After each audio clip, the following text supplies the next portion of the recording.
नमस्कार, मैं डॉक्टर रोशनी वर्मा। हम अष्टांग योग के बारे में बात कर रहे हैं। यम, नियम, आसन और प्राणायाम, इनको हम समझ चुके हैं और मैं आशा करती हूँ कि आप प्रैक्टिस भी कर रहे होंगे इनकी। और अब हम आते हैं थोड़ा और आगे, यानी प्रत्याहार की तरफ।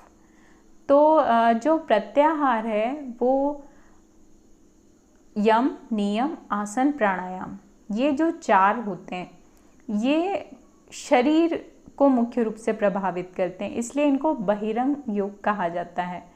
और जो प्रत्याहार के बाद आते हैं धारणा, ध्यान और समाधि, ये मुख्यतः मन से संबंधित होते हैं, इसलिए इन्हें अंतरंग योग कहा जाता है। तो जो प्रत्याहार है वो बहिरंग और अंतरंग योग को जोड़ने वाला होता है, इनके बीच की कड़ी होता है।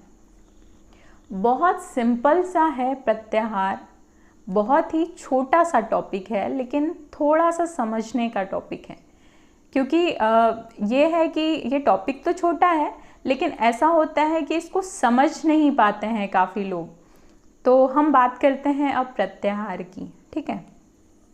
तो प्रत्याहार मुख्य रूप से होता है जो हमारे सेंसेस हैं, इंद्रियां हैं, उनको जो उनका काम है उससे हटाकर अपने मन में नियंत्रित करना, ठीक है। तो ये तो हुई बात डेफिनेशन की, इसको अब समझते हैं हम अच्छे से।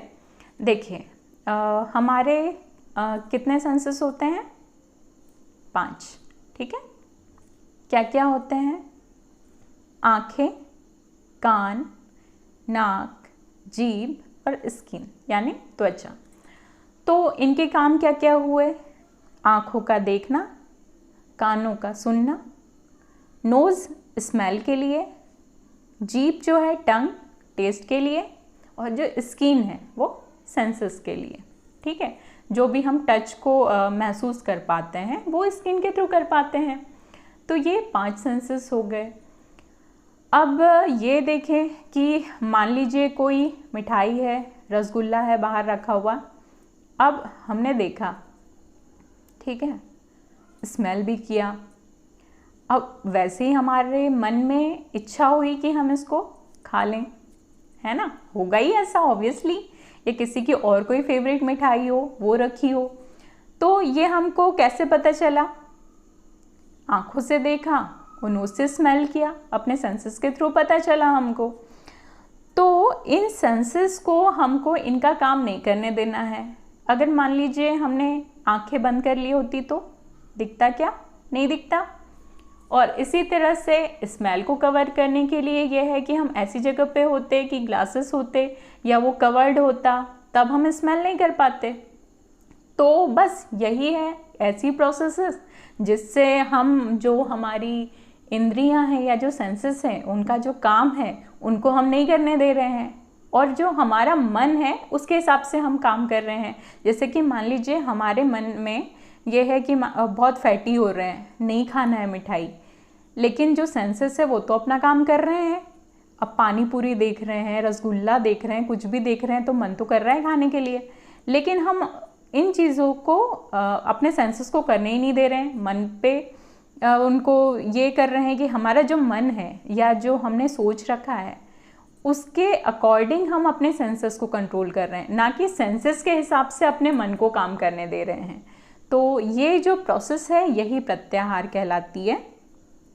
तो इसको आप कैसे कैसे कर सकते हैं? देखिए, प्राणायाम के माध्यम से आप ऐसा कर सकते हैं। अगर आप प्राणायाम की प्रैक्टिस करते हैं तो आप कंट्रोल कर पाएंगे अपने सेंसेस को। एक भ्रामरी प्राणायाम है, भ्रामरी प्राणायाम के माध्यम से आप कर सकते हैं। त्राटक के माध्यम से आप ऐसा कर सकते हैं। कोई मंत्र उच्चार करते हैं तो उसके माध्यम से भी आप ऐसा कर सकते हैं। तो बेसिकली यही है कि ये पूरी तरह से बाह्य योग नहीं है, ना ही पूरी तरह से ये अंतरंग योग है।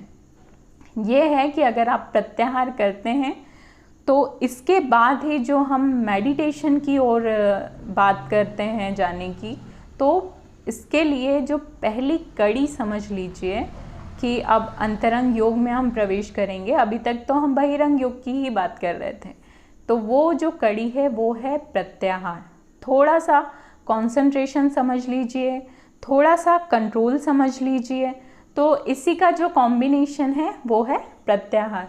आई होप मैंने इस टॉपिक को अच्छे से आपको बताया होगा, आपको ये चीज़ समझ में आई होगी।